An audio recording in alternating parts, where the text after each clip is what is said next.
Welcome to the Talking Tenancies podcast, brought to you by the Residential Tenancies Authority. I'm your host, Belinda High. Join me as we explore everything you need to know about renting in Queensland with experts from the RTA and industry. We're here to help make renting work for everyone.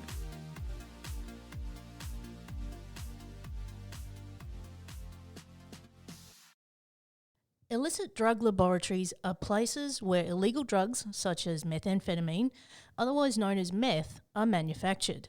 If illicit drug use or manufacturing occurs in a rental property, this can cause contamination that may affect the livability or state of repair of the property for future tenants. In this episode, we discuss the steps you can take if you think a rental property has been contaminated from illicit drug activities. Today's expert from the RTA is Michaela Alletsee. Welcome, Michaela. Hey, Belinda. Thanks for joining us again. Now, please tell us about your role at the RTA and what you're responsible for. Yes, as a manager at the RTA within our customer experience division, I look after multiple teams of officers who speak to tenants or property managers and owners seeking information about renting in Queensland. We also provide information about our services, such as free and confidential dispute resolution to help tenants, property managers and owners resolve their issues quickly and without the need for any legal action. Yeah, now your busy team answers more than 1,200 calls a day on various topics to do with renting. What are Queenslanders wanting to know about drug contamination in a rental property? Well, their questions do vary depending on everyone's circumstance. Suspected drug contamination can be a complex and serious matter, and so a lot of the questions that we hear are around what options are available and what everyone's rights and responsibilities are when concerns are raised. While drug contamination isn't specifically mentioned in Queensland's rental laws, property managers and owners do have a responsibility under the Residential Tenancies and Rooming Accommodation Act to ensure that a property is fit to live in, is in good repair and abides by all health and safety standards. For a complex issue like drug contamination, there may be other legislation that applies. We know that any issues that causes a potential risk to the health and safety of a rental property should be top priority for everyone involved in a tenancy. Yeah, it's a complicated one. Now, if someone suspects a drug lab is in operation, what should they do? Well, an active drug lab is a criminal matter, and that is treated very differently to where suspected past contamination of a property may have occurred. If you suspect that an active drug laboratory is operating, contact the Queensland Police Service immediately via their police link number 131444 or report it online on the Queensland Police Service's website. Now, if someone believes a rental property is contaminated from previous drug use or manufacturing, what can they do? So if a tenant, property manager or owner suspects that a property is contaminated from illicit drugs, they should bring up their concerns with the other party as soon as possible. Testing may be then considered to confirm if traces of harmful substances are detected. Queensland Health provides some helpful information on its website, including around cleaning options, and also offer do-it-yourself sampling kits for drug contamination testing. But you can also engage a commercial testing company to do the testing on your behalf. It's important to note, though, that if a tenant requests this testing and it is ignored, the tenant can issue a notice to remedy breach form, which is available on the RTA's website. For any testing or assessments, property managers or owners still need to give tenants appropriate notice for entry to the property. So what if drug contamination is confirmed? If contamination is confirmed, in some cases the local government can issue a public health order to the rental property owner to ensure that an assessment is carried out by a qualified person to determine if a public health risk is present. It's the property owner's responsibility to cover the costs of complying with the public health order. Under the public health order, the property owner may be required to take action to ensure the public health risk has been removed or reduced. However, the tenant is responsible for removing and disposing of any contaminated furniture or personal possessions they own.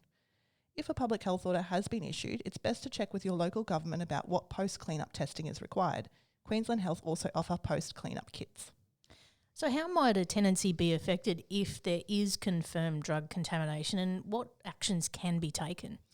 If contamination is found at unsafe levels and requires remediation, tenants will usually need to vacate the property until remediation is complete. In some cases, this property may be deemed unlivable.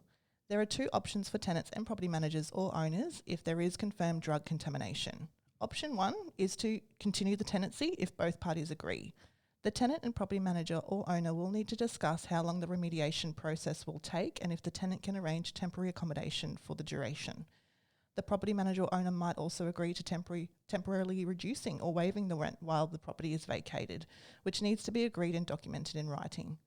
After remediation is complete, the tenant and property manager or owner may wish to terminate the lease agreement and sign a new one. The terms of the agreement don't need to be the same as the old agreement. It's something that can be negotiated. Option 2 is to end the tenancy. The tenant or property manager or owner may wish to terminate the tenancy for health and safety reasons and to allow time for remediation. It's up to both parties to discuss how they want this to proceed, and they should try and self-resolve any issues or concerns. Notice needs to be given in writing, and the correct notice periods for ending a tenancy must be followed. If the drug contamination is identified in the first 7 days of occupying the property, the tenant may be able to give a notice of intention to leave on the grounds the property isn't fit to live in. If contamination is identified in the first 3 months, the tenant can apply to the Queensland Civil Administrative Tribunal for an order to terminate their tenancy. So I'm curious, who pays for the cost to repair a property that is contaminated by drugs or drug use? So depending on the extent of the contamination, remediation can be quite expensive. We recommend that property owners have landlord protection insurance, as some policies may cover the costs of cleaning a drug-contaminated property. It's best that property owners have a chat with their insurer to find out what's covered and what excess may be payable. If a public health order is issued, the property owner is responsible for any costs associated with complying with that order. As I mentioned earlier, tenants are responsible for their own possessions.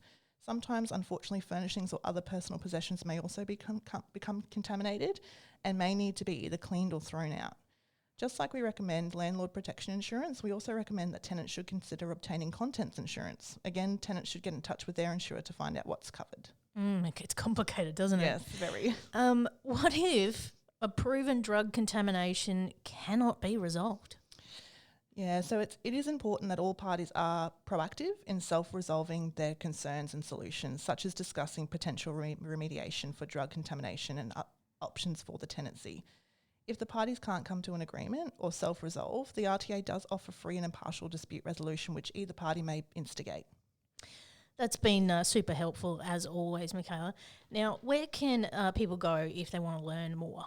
Listeners can contact us on 1300 366 311 for support, or visit our website, which includes some great resources on your rental rights and responsibilities. For more information about potential health risks from drug contamination, you can contact Queensland Health's Public Health Unit or visit the Queensland Health website. Well, thanks, Michaela, for helping us to get a greater understanding on what we need to know when it comes to drug contamination in a rental property in Queensland. Thanks, Linda. Thank you for listening to the Talking Tenancies podcast. For more information about the Residential Tenancies Authority, visit rta.qld.gov.au.